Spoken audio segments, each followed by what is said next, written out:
श्री गणेशाय नमः। सियावर रामचंद्राय नमः।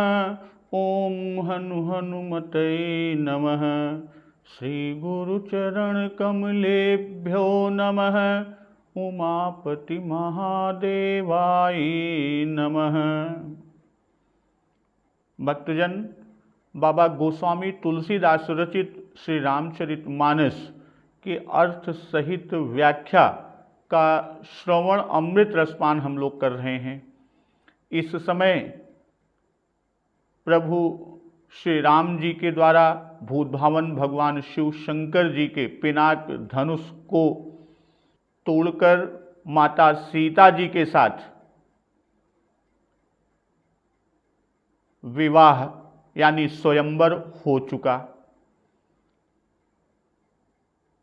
विवाह शब्द जैसा कौशिक मुनि ने कहा कि कह मुनि सुनु नर नाथ प्रवीणा, रहा विबाहु चाप आधीना।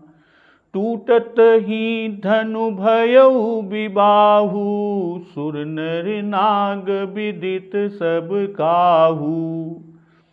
कि धनुष के टूटते ही विवाह हो गया और देवता मनुष्य नाग सब किसी को यह मालूम है। क्यों? क्योंकि यह विवाह तो धनुष के अधीन था कि रहा विवाह चाप आधीना।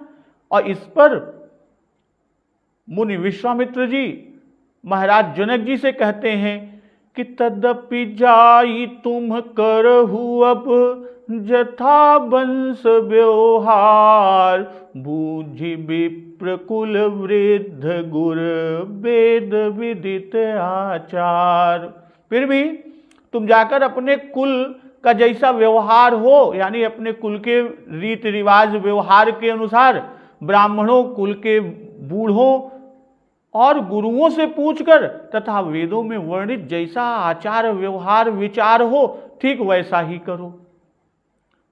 तो इस पर महाराज जनक जी अवधपुर के लिए दूत भेजते हैं और नगर के महाजनों को बुलाकर नगर को सजाने का काम देते हैं। तो जो गुणी हैं, वितान या मंडप बनाने के विशेष कुशल हैं, कारीगर हैं, तो उन्होंने कि विधि बंदी तिन्ह कीन अरंभा, बिरचे कनक कदली के खंभा। भाई ब्रह्मा जी की वंदना किया और ब्रह्मा जी की वंदना कर कार्य को आरंभ किया और सबसे पहले सोने के केले के खंभे को बनाए। चूंकि केला हर मंगल कार्य में लगाया जाता है। और अब उसी से आगे कि वह वितान या मंडप कैसा है, उसके गुण क्या हैं, इनकी चर्चा। तो वो कैसे हैं, उसके गुणों का, उसके रूप का हम लोग अमृत श्रवण पान करते हैं, जो बाबा गोस्वामी दास जी ने लिखा है कि हरित मनिन के पत्र फल, पदुम राग के फूल। रचना देख विचित्र अति, मनु विरंच कर भूल। भाई हरी हरी मणियों यानी पन्ने के पत्ते और फल बनाए तथा पद्म राग मणियों यानी माणिक के फूल बनाए, माणिक के द्वारा फूल बनाए। और रचना देख विचित्र यति, मनु विरंच कर भूल। कि मंडप की इस अत्यंत विचित्र रचना को देखकर कि ब्रह्मा का मन भी भूल गया। भाई केले के पत्ते और फल हरे होते हैं, इसी से हरित मणियों के पत्ते और फल बनाए। और फूल लाल होता है, इसीलिए लाल मणि पद्म राग के फूल बनाए। तो पत्र और फल एक हरित मणि से नहीं बन सकते, उसमें बहुत मणि लगते हैं। तो एक शंका कि पहले फल कहते हैं और तब फूल, किंतु वृक्षों में प्रायः फूल पहले होते हैं तब फल लगते हैं।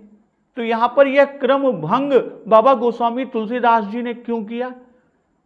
तो उसका समाधान कि यह रीत यानी वृक्षों में है, केले में नहीं है। केले की बाली में ऊपर फल रहता है, नीचे फूल रहता है, और केले में पहले पत्ते होते हैं और तब जैसे जैसे फल फूल बढ़ते हैं उसी क्रम से बाबा गोस्वामी तुलसीदास जी ने यहां उल्लेख किया है।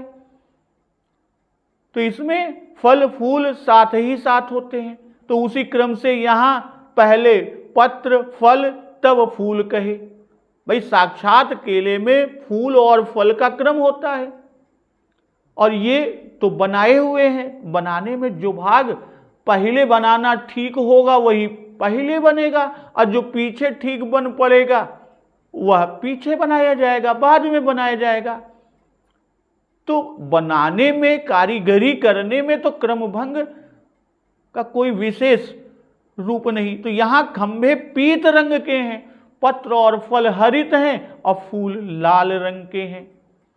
तो ब्रह्मा विशेष रचना करने वाले हैं, और सो इनका भी मन भूल गया, इनको भी भ्रम हो गया कि ये कदली कृत्रिम है, नकली है या साक्षात यानी असली है। या यूं कहें कि रचना देखकर मन उसी में मग्न हो गया। जब सृष्टि के कर्ता का मन भूल गया तो यदि मनुष्य भूल जाए तो कौन सा आश्चर्य। तो आगे बाबा गोस्वामी दास जी भी अपनी भूल को स्वीकार करते हैं, और वह भूल क्या कि इस दोहे के आगे 7 ही चौपाई पर दोहा रख गए, नहीं तो 8 तो रखते ही आ रहे हैं। और फिर इस तरह का भूल क्यों ना हो, चूंकि यह भूल का ही प्रकरण है। तो बेनु हरित मणिमय सब कीन्हे, सरल सपरब परहि नहीं चीन्हे। तो यहां कह रहे हैं कि सब बांस हरी हरी मड़ियों के सीधे और पोरों यानी गांठों सहित इस तरह से बनाए कि पहचाने ही नहीं जा सकते कि यह बनाए हुए नकली हैं, यह सचमुच ही बांस हैं। लगता तो ऐसे कि जैसे सचमुच ही बांस गाड़ा गया है।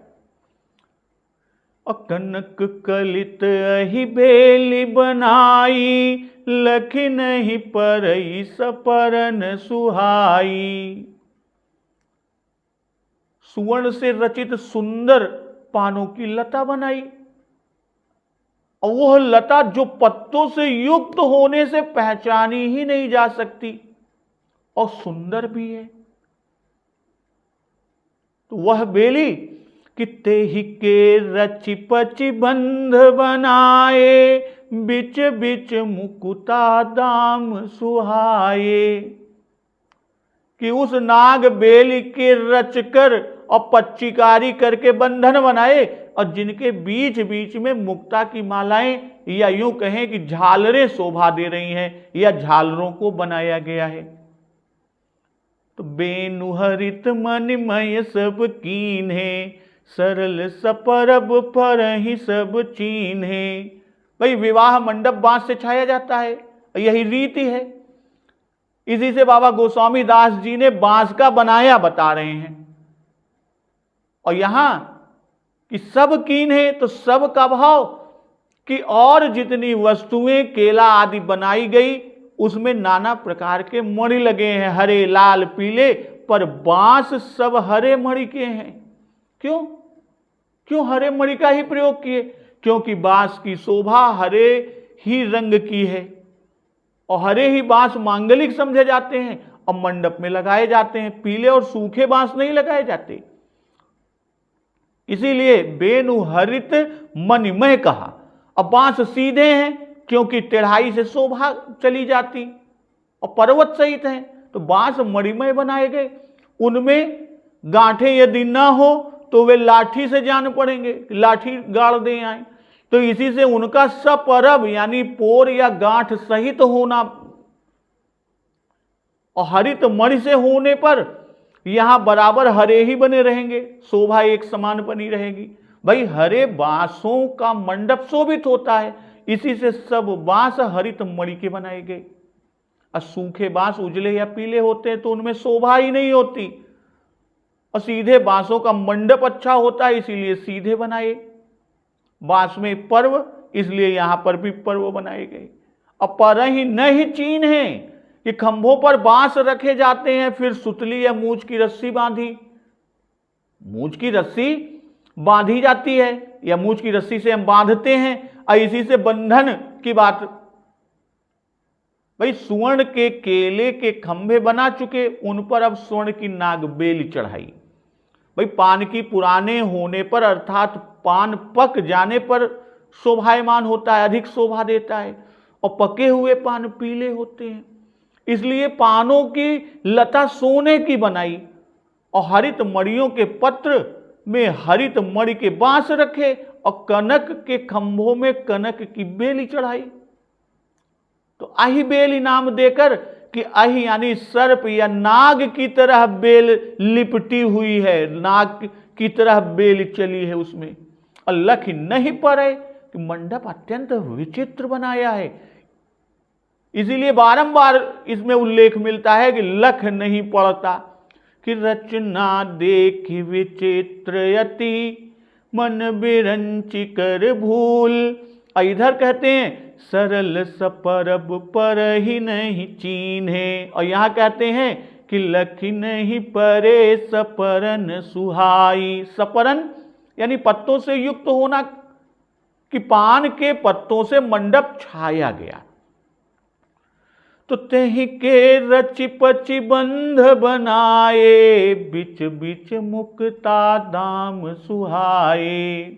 भाई मोतियों की मालाएं लटकाने से मंडप में बहुत शोभा, मंडप की बहुत ही शोभा बनी। अब बंधनों के बीच बीच में शोभा और उत्पन्न करने के लिए और बढ़ाने के लिए मुक्ता माल लटकाए गए।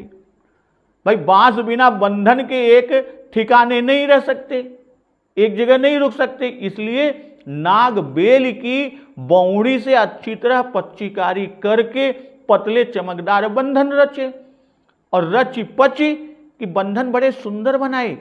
इनसे बंधनों की शोभा है। अब बंधनों के बीच में जगह जगह जहां जहां बंध बंधे हैं वहां वहां दो दो गांठों यानी बंधनों के बीच में एक एक मुक्तादाम लटकाए, और मुक्तादाम सचमुच के हैं, ऐसा है। तो मानिक मरकत कुलिस पिरोजा, चीरी कोरी पचि रचे सरोजा। किए भृंग बहुरंग बिरंग बिहंगा, गुंजहि कूजहि पवन प्रसंगा। कि माणिक मरकत कुलिस और फिरोजे की को चीरकर और कोलकर अर्थात दल का आकार बनाकर तथा उसमें पच्चीकारी करके कमल बनाई। और किए भृंग बहुरंग बिहंगा, गुंजहि कूजहि पवन प्रसंगा। भौरे और बहुत रंग के पक्षी वहां पर बनाए जो पवन के संचार से गुंजार करते हैं और चहचहाते हैं। यहां बाबा जी लिखते हैं कि मानिक मरकत कुलिस पिरोजा, चीर कोरि पचि रचे सरोजा। भाई कमल 4 प्रकार के, लाल, नीले, पीले और श्वेत, जैसा उल्लेख कि बाल चरित चहु बंधु के, बनज विपुल बहुरंग। तो वैसे ही यहां माणिक्य लाल, माणिक्य जो है वो लाल रंग, मरकत नीलम, और कुलिस श्वेत मणि या हीरा, और फिरोजा पीत यानी 4 रंग के रत्न है। और अमर कोश में कमल के 3 प्रकार लिखे, नीलोत्पल, पुंडरीक और कल्हार। तो यहां सभी कमलों के ऊपर की पंखुड़ियां जो हरी होती हैं, फिरोजे, की बनाई गई, क्योंकि पंखुड़ियों का रंग फिरोज के रंग से मिलता है, इसमें नीलेपन के साथ हरापन भी होता है। और केले के फूल पद्मराग से बनाए और कमल के फूल माणिक्य से बनाए, क्योंकि दोनों की ललाई में भेद है। कमल पुरैन से फूलता है, पर यहां पुरैन से कमल को नहीं फुलवाया, कारण कि पुरैन की गिनती मंगल द्रव्यों में नहीं होती और पान की गणना मंगल द्रव्यों में है। तो यहां मंगल का ही प्रकरण है और मंडप में केवल मंगल पदार्थों का वर्णन है। तो केला, पान और फूल ये सब मंगल द्रव्य है। तो यहां पर आगे कि किए भृंग बहुरंग विहंगा, गुंजहि कूजहि पवन प्रसंगा। भाई कमल कहकर अब कमल तो बन गया, लेकिन उसके स्नेहियों को तो कहना है, इसलिए कमल के स्नेहियों को कह रहे हैं कि भ्रमर और जल पक्षी कमल के स्नेही हैं। कि बाल चरित चहु बंधु के, बनज विपुल बहुरंग, नृप रानी परिजन सुकृत, मधुकर बारी विहंग। भाई भृंग बहुत रंग के नहीं होते, पर विहंग बहुत रंग के होते हैं। कमल फूल के पश्चात भृंग विहंग को कि जल पक्षी बनाए गए, क्योंकि ये ही कमल के स्नेही हैं। हंस आदि विहंग बनाए गए हैं और ये ऐसे विचित्र बने हैं कि उनमें न कुंजी लगाने की जरूरत है, न कल पेंच घुमाने या कसने आदि की जरूरत है, या डोरी खींचने की जरूरत, जैसे आजकल के खिलौने हैं कि किसी में चाबी भर देते हैं, किसी में पेंच घुमा देते हैं, किसी में डोरी खींचते हैं, वो भगता है, उड़ता है। तो वे केवल वायु के संचार से चलते हैं। इसी से साक्षात भृंग और पक्षियों का भ्रम होता है और यह बिल्कुल नहीं जान पड़ता कि ये बने हुए हैं, कृत्रिम हैं। और यदि कुंजी लगाने, चाबी देने आदि से भ्रमर गुंजार और पक्षी चहचहाता या कूज करता तो प्रकट हो जाता कि यह कृत्रिम है। लेकिन ये तो पवन के संचार से गुंजार और कूजन करते हैं।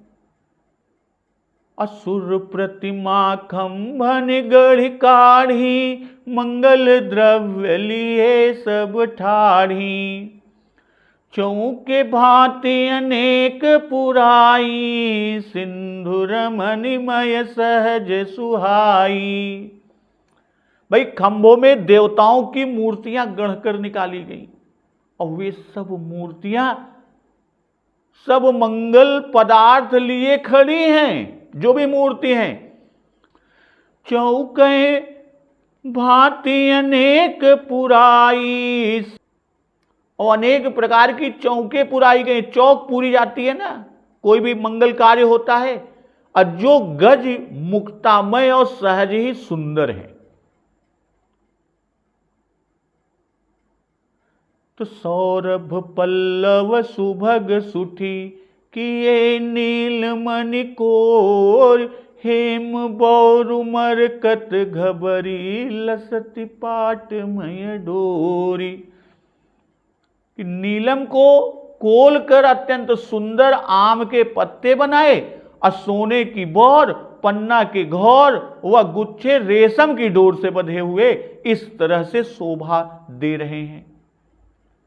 तो सुर प्रतिमा खंभन गढ़ी काढ़ी, मंगल द्रव्य लिए सब ठाढ़ी। कि अभी तक मंडप के ऊपरी भाग का वर्णन किया, अब यहां से नीचे खंभे के निचले भाग को बता रहे हैं कि मंगल वस्तु केला, पान आदि कहकर अब मंगल की मूर्ति को बता रहे हैं।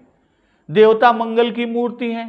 भाई मंगल वस्तु मंगल ही से निकलती हैं। केला मांगलिक है, इसलिए केले के स्तंभों यानी खंभों में ही गढ़कर मंगलमय देवताओं की मूर्ति निकाली। कहने का जो आशय है कि मंगल वस्तु से देवताओं की मूर्ति का आविर्भाव हुआ और जो मंगल द्रव्य लिए खड़ी है, और ये मंगल द्रव्य साक्षात यानी सचमुच के नहीं है। साक्षात सचमुच के होते तो विवाह के समय तक सब सूख जाते।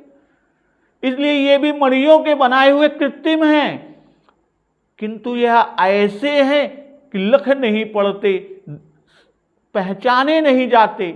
और मंगल द्रव्य है क्या कि हरद दूब दधि पल्लव फूला, पान पूग फल मंगल मूला, अक्षत अंकुर लोचन लाजा, मंजुल मंजरी तुलसी बिराजा। और ये सारे मंगल द्रव्य थालों में सजाए हाथों पर लिए हुए हैं कि कनक थार भर मंगलनि, कमल करनि लिए मात। और खड़ी हुई प्रतिमा को बनाने के पीछे का जो भाव कि श्री रामचंद्र जी इस मंडप में आएंगे, उस समय उनके आगमन पर सबको उठ खड़ा होना चाहिए। और यदि ये चैतन्य रहते तो ये भी उठकर खड़े हो जाते, वास्तविक मूर्तियां होती। पर पत्थर में गढ़ी हुई प्रतिमा कैसे उठेगी, और न उठ सकने से उसका धर्म जाएगा और सब लोग जान जाएंगे कि यह कृत्रिम बनावटी है। इसी से खड़ी हुई प्रतिमाएं बनाई, बैठी बनाते तो अनुचित होता और उस अनौचित्य का दोष बनाने वालों के सिर पर मढ़ा जाता। चौके भांति अनेक पुराई, सिंधुर मणिमय सहज सुहाई। भाई अन्य वस्तुओं में मणियां अनेक प्रकार की हैं। कदली में सुवर्ण हरित मणि, पद्मराग, बांसों में हरित मणि, बंधन में सुवर्ण और मुक्ता, कमल में माणिक्य, मरकत, कुलिस और फिरोजा, भृंग में नीलमणि, पीतमणि। और पक्षी जितने रंग के उसमें उतने रंग के या उतने प्रकार के मणि। और सुर प्रतिमाओं में अनेक प्रकार की मणियां, जैसे देह में, दांतों में, नेत्रों में, नखों आदि अंगों के लिए। परंतु चौकों में केवल और केवल गजमणि है। चौके अनेक हैं पर जितनी हैं उतने ही प्रकार की हैं, पर वे सब गज मुक्ता की ही हैं। सौरभ पल्लव सुभग सुठी, किए नीलमल कोर, हेम बौर मरकत घवरी, लसत पाटमय डोर। भाई पल्लव, बौर, घौर और डोरी बना के उनके बंधनवार बनाए गए। तो रचे रुचिर बर बंद निवारे, रचे रुचिर बर बंद निवारे, मनहु मनोभव फंद संवारे। मंगल कलश अनेक बनाए, ध्वज पताक पट चमर सुहाए। दीप मनोहर मणिमय नाना, जाई न बरनि विचित्र बिताना। भाई सुंदर उत्तम श्रेष्ठ बंधनवार बनाए, और जो ऐसे जान पड़ते हैं मानो कामदेव ने फंदे सजाए हैं। अमंगल कलश अनेक बनाए, ध्वज पताक पट चमर सुहाए। और अगणित मंगल कलश और सुंदर ध्वजा, पताका, पाटांबर व चमर बनाए, और उसमें दीप मनोहर मणिमय नाना, जाई न बरनि विचित्र बिताना। और अनेकों सुंदर मणिमय मन के हरने वाले दीपक बने हैं, और उस विचित्र मंडप का वर्णन नहीं किया जा सकता। तो रचे रुचिर बर बंद निवारे। भाई दोहे में पल्लव, बौर, घौर और डोर का बनाना बताया, और यहां उनके बनाने का प्रयोजन कहते हैं कि उन सबों के बंधनवार बनाए। भाई पत्ते दो दो, और उन्हीं के बीच में कहीं कहीं बौर लगाए और कहीं कहीं घौर तथा कहीं कहीं फल लगे हैं। तो पल्लव, बौर और रेशम की डोर से पंक्ति से बांधकर मंडप के चारों ओर घेरा देकर बांधे गए हैं। अब मनहु मनोभव फंद संवारे। भाई आम काम का बाण है, इसी से आम के पल्लव, आम के बौर, आम के घौर को काम का फंदा कहा कि फंद संवारे, चारों ओर घेरा देकर बंधनवार बांधे गए हैं। क्योंकि फंदा चारों ओर से लगा रहता है। फंदा यानी जाल, पक्षी आदि के फांसने के लिए बनाए जाते हैं। तो यहां किसको फांसना है? यह मनोभव शब्द देकर बता रहे हैं। अर्थात मन को फंदे से बांधना है या फांस कर बांधता है ये। और मनोभव फंद सवारे, मानो कामदेव ने फंदे सवारे हैं। कहने का आशय है कि बंधनवार अत्यंत सुंदर है और जो कोई देखता है उसका मन बंध जाता है या उसी में फंस कर रह जाता है। देखने वाले मुग्ध हो एक तक देखने लगते हैं और उनके मन हर जाते हैं। तो जब मुनियों के ही मन हर जाते हैं फिर साधारण मनुष्यों की तो बात ही क्या है। तो मंगल कलश अनेक बनाए, ध्वज पताक पट चमर सुहाए। तांबे, पीतल, चांदी, सोने आदि सभी धातुओं के कलश घट होते हैं, पर जिसमें गणेश आदि मंगल देवताओं की स्थापना हो और पल्लव यौ आदि रखे हुए मंगल कलश कहे जाते हैं। और चौके भांति अनेक पुराई कि प्रत्येक चौक में कलश रखे जाते हैं, इसलिए कलश भी अनेक बनाए। भाई ध्वज पताका आदि सभी के साथ है, क्योंकि इन सबों की गणना मंगल रचना में है। तो दीप मनोहर मणिमय नाना, जाई न बरन विचित्र बिताना। अनेक दीपकों का बनाया जाना, दीपावली धरिए, कलश पर एक एक दीप रहता ही है और कलश अनेक हैं तो अनेक दीप भी हैं, अनेक दीपों को बनवाया है। और श्री जनक महाराज ने विचित्र वितान यानी मंडप बनाने की आज्ञा दी थी, तो उसका यहीं तक का वर्णन हुआ। तो जेहि मंडप दुलहिन बैदेही, सोबर नहीं असमत कबि केही। दुलहु राम रूप गुण सागर, सोबितानु तिहु लोक उजागर। कि जिस मंडप में विदेह नंदिनी श्री जानकी जी दुल्हन रूप से विराजने वाली हैं, तो उसका वर्णन करें। ऐसी बुद्धि किसकी है, किस कवि की है? अर्थात किसी की भी बुद्धि ऐसी नहीं है। दुलहु राम रूप गुण सागर, शोभितानु तिहु लोक उजागर। कि जो मंडप रूप और गुण के समुद्र दूल्हे श्री रामचंद्र जी का है, यानी जिसमें वे दूल्हे के रूप में विराजेंगे, वह तो तीनों लोकों में विख्यात है और त्रैलोक से अधिक प्रकाशमान है तथा तीनों लोकों का प्रकाशक है, तीनों लोक प्रकाश से हैं। भाई वितान या मंडप के वर्णन न हो सकने का एक कारण तो ऊपर बताया कि वह विचित्र है, लोकोत्तर है, अलौकिक है, किंतु यहां दूसरा कारण हेतु बताते हैं कि जेहि मंडप दुल्हिन भय देही, सोबर नहीं असिमत कबि केही। कि वैदेही ये विदेह राज के सुकृतों की मूर्ति हैं, कि जनक सुकृति मूर्ति वैदेही। इन सम कौन भयउ जग माही, है नहीं कतहु होन उनाही।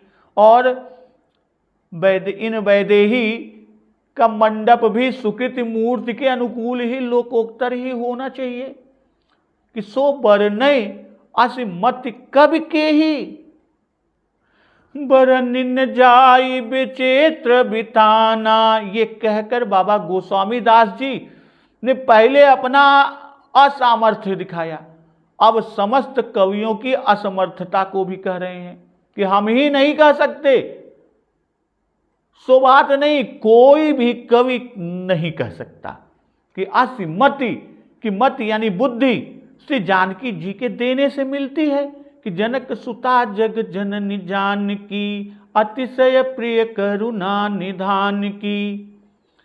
ताके जुग पद कमल मनावऊं, जासु कृपा निर्मल मति पावऊं। जब श्री जानकी जी जिस कवि को मत दे तब वह वर्णन करे। तो ऐसा कौन कवि है जिसे इस मंडप के वर्णन की बुद्धि मिली हो? अर्थात किसी को भी नहीं मिली।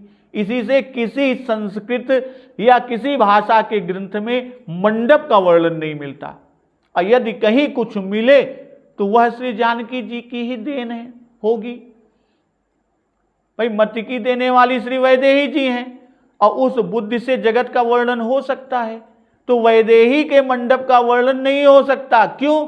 ठीक उसी प्रकार से जैसे नेत्र के प्रकाश से जगत दिखाई पड़ता है किंतु अपना नेत्र नहीं दिखाई पड़ता। अदूलहु राम रूप गुण सागर, शोभितानुतिहु लोक उजागर। कि श्री जनकपुर में श्री जानकी जी की प्रधानता, भाई कन्या के पिता के यहाँ कन्या की ही प्रधानता होती है। इसी से पहले वैदेही के मंडप को कहा और पहले वैदेही को दुल्हन कहा, तब श्री राम जी को दूल्हा कहा। दुल्हन और दूल्हा कैसे कहे? अभी तो कह रहे हैं कि विवाह के लिए जनक महाराज ने दूत अयोध्या भेजा है दशरथ जी के पास। तो कौशिक मुनि जी ने कहा था कि टूटत ही धनु भयउ विबाहु। तो इसके अनुसार वैदेही जी अब दुल्हन हो गई। और शक्ति का नाम शक्तिमान के पहले लिखने की शास्त्र की विधि है ही।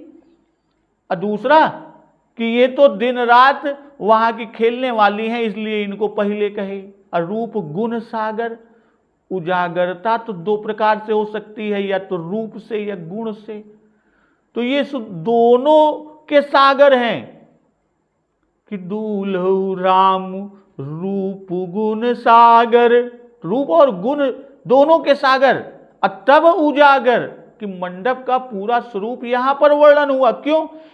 क्योंकि यदि सब कहे जाते पर दूल्हा दुल्हन को न कहते तो मंडप बिना उसके अधिष्ठात्री देवता के किस काम का होता। तो शोभितानुतिहु लोक उजागर कि मंडप के न वर्णन हो सकने का एक हेतु यहां कहा कि इस मंडप में श्री राम जानकी जी का प्रभाव है। भाई जो समस्त जगत के प्रकाशक हैं, जब वे ही वहां विराजमान है तब वह मंडप त्रैलोक्य में उजागर क्यों न हो? अप्रकाश से भला प्रकाशक का वर्णन कर सकता है? अर्थात किसी भी प्रकार नहीं कर सकता। तो इस तरह वितान या मंडप की शोभा कहकर अब वितान की सफलता कहते हैं कि मंडप तले श्री सीताराम दुल्हन दूल्हा हैं। तो जनक भवन के शोभा जैसी, गृह गृह प्रतिपुर देखिए तैसी। जहि तेरहुति तेहि समय निहारी, तेहि लघु लगई भुवन दस चारी। जो संपदा नीच गृह सोहा, सो बिलो किशोर नायक मोहा। कि जैसी शोभा राजा जनक जी के महल की है, ठीक वैसी ही शोभा नगर के प्रत्येक घर घर में दिख पड़ती है। अजेहि तेरहुति तेहि समय निहारी, तेहि लघु लगई भुवन दस चारी। तो जिसने उस समय मिथिलापुरी को देखा उसे 14 भुवन तुच्छ लगते हैं। तो जो संपदा नीच गृह सोहा, सो बिलो किशोर नायक मोहा। जो संपत्ति ऐश्वर्य या संपदा निम्न वर्ग के लोगों में, यानी जो आय में सबसे नीचे हैं, जिनकी आवक सबसे कम है, उनके घर या जिस संपदा से उनका घर शोभित है, उसे देखकर सुरेश इंद्र भी मोहित हो जाते हैं। तो जनक भवन कै शोभा जैसी, गृह गृह प्रतिपुर देखिए तैसी। भाई मंडप बनने से श्री जनक जी के भवन की शोभा अधिक हुई, इससे कि घर घर ऐसे ही मंडप बने हैं।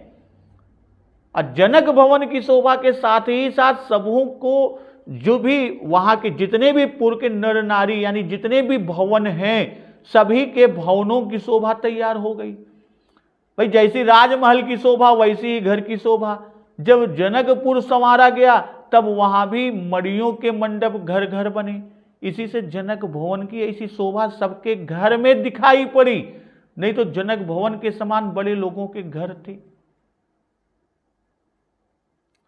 भाई श्री राम जन्मोत्सव में कि सर्वस दान दीन सब काहू, तो जानकी जी के विवाहोत्सव में जनक जी ने कि जनक भवन के शोभा जैसी, गृह गृह प्रतिपुर देखिए तैसी, यानी दोनों को समान दिखाया। तो पहले राजा ने महाजनों को आज्ञा दी थी कि नगर सवारहु चारिहु पासा, और आज्ञा अनुसार सब नगर सजाया गया। पहले श्री राम जी के नगर प्रवेश के समय भी ये कहा था कि सूर सचिव सेनप बहु तेरे, नृप गृह सरिस सदन सब केरे। और इस समय सभी को एक से कह रहे हैं। श्री जनक महाराज के मंडप को दूल्हा दुल्हन सहित कहा, और जो मंडप घर घर बने उन्हें व्यर्थ नहीं समझना चाहिए। क्यों? क्योंकि किसी किसी रामायण में ऐसा उल्लेख मिलता है कि जितने कुमार श्री अयोध्या से गए उन सबों का विवाह जनकपुर में हुआ। तो जेहि तेरहु तेहि समय निहारी, तेहि लघु लगहि भुवन 10 चारी। भाई जिसने ही देखा उसे इसमें शंका कि किसने 14 भुवन देखे हैं जिसे वे लोग सारे तुच्छ लगे। भाई विवाह के समय ब्रह्मा विष्णु महेश और इंद्र आदि समस्त लोकपाल वहां उपस्थित थे। तो इन्होंने तो 14 लोक देखे हैं, 14 लोकों को, तो इन सबों को लघु लगे। भाई इंद्र को लघु लगना तो आगे उनके मुंह से स्पष्ट है कि सो बिलो किशोर नायक मोहा, और सब देवता भी देखकर मोहित हुए कि देख जनकपुर सुर अनुरागे, निज निज लोक सब ही लघु लागे। अब भुवन 10 चारी, यानी जो 14 भुवन की बात करते हैं, 14 भुवन कि भूह भूह स्वह मह जनह तपह सत्य, ये ऊपर के 7 भुवन, और तल अतल वितल सुतल तलातल धरातल और पाताल ये नीचे के 7 हैं। तो इस तरह 14 भुवन की बात किया। तो जो संपदा नीच गृह सोहा, सो बिलो किशोर नायक मोहा। भाई जनक जी के भवन को देखकर इंद्र का मोहित होना नहीं कहा, किंतु नीच के घर को देखकर मोहित होना कहते हैं। इसका आशय है कि यदि इंद्र का श्री जनक भवन को देखकर मोहित होना कहते तो उससे जनकपुर की बड़ाई नहीं हो सकती, मात्र राजमहल की ही बड़ाई होती। नीच के अर्थात निम्न स्थिति वाले, जो आवक जिनकी कम है, तो उनके घर को देखकर मोहित होने से नगर भर की बड़ाई हुई। और अधिक अर्थात जनकपुर का जो निम्न आय वर्ग का व्यक्ति है उसका भी इंद्र से अधिक ऐश्वर्य को दिखा।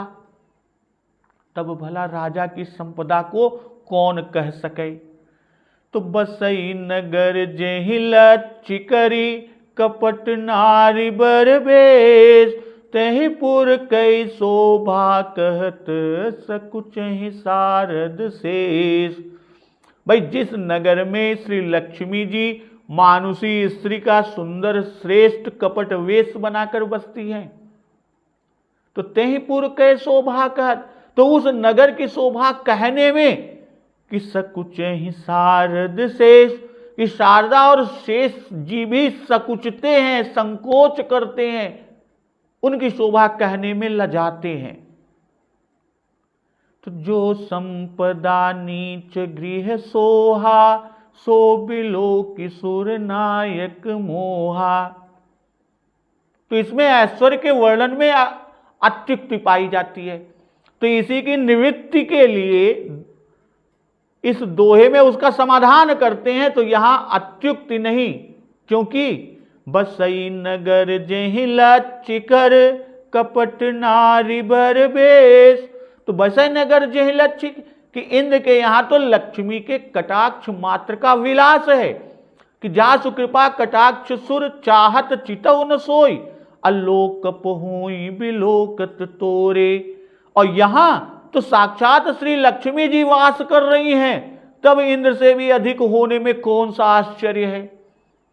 जैसे सब देवताओं ने अवतार लेकर श्री राम जी की सेवा की, वैसे ही सभी देवताओं की शक्तियों ने अवतार लेकर श्री जानकी जी की सेवा की। और साक्षात लक्ष्मी जी नारी का वेश बनाया है कि सची शारदा रमा भवानी, जे सुरती सुचि सहज सयानी, कपट नारी बर बेश बनाई, मिली सकल निवास ही जाई। और लक्ष्य, यहां लक्ष्मी या लक्ष्मी ऐसा स्पष्ट नाम बाबा जी ने न देकर लक्ष्य कहा। लक्ष्मी जी कपट वेश बनाकर यानी गुप्त रूप में है, अपने को छिपाए हुए हैं, प्रकट नहीं है। इसी से बाबा गोस्वामी दास जी ने भी प्रत्यक्ष लक्ष्मी शब्द न कहकर लक्ष्य यानी यह गुप्त रूप रखा। लोग जो संसार में जन्म लेते हैं वो कर्मवश होता है, और यहां कर शब्द देकर बाबा जी कर्मवश अवतार का निषेध करते कि इनका अवतार कर्मवश नहीं है, ये स्वतः आई हैं और स्वयं ही श्रेष्ठ नारीवेश बनाकर पूर्व में निवास कर रही हैं। कपट वेश यानी मानुषी रूप बनाए हुए हैं, कोई पहचान नहीं सकता कि ये लक्ष्मी है। नहीं तो श्री सीता जी उमा रमा ब्रह्मादि वंदिता हैं, और उनके अंश से तो अगणित लक्ष्मियां उत्पन्न होती हैं कि जासु वंश उपजहि गुण खानी, अगणित लक्ष्मी उमा ब्रह्मानी। अब बर वेश कि यह कपट वेश लक्ष्मी जी से भी सुंदर है। सकुचे ही कहने की इच्छा होती है, पर अपार देख कहते नहीं बनता। सोचते हैं शोभा कहेंगे तो पार न पावेंगे, और पार न पाने से हमारी बड़ाई नहीं रह जाएगी। और शारद शेष, शारदा जी स्वर्ग की वक्ता और शेष जी पाताल के, तो मर्त्य लोक में कोई गिनती का वक्ता नहीं है। अर्थात शेष शारदा की गणना वक्ताओं में, तो ऐसे कोई वक्ता पृथ्वी तल पर नहीं जिनकी वक्ताओं में गणना हो, उनके समान कोई नहीं। अतएव दो की ही बात किया शारदा और शेष जी के द्वारा कि उनका बखान करने में वो सकुचाते हैं। तो भक्तजन, इस तरह मंडप वेतान की बात हुई, और अब श्री राम बारात प्रसंग प्रारंभ होगा, जिसे हम लोग अगले दिवस में श्रवण अमृत पान करेंगे। तो एक बार जोर से बोलिए, सियावर रामचंद्र की जय, पवन सुत हनुमान की जय, जगत जननी मां जगदम्बा की जय, गुरुदेव भगवान की जय, उमापति महादेव की जय। जय श्री राम।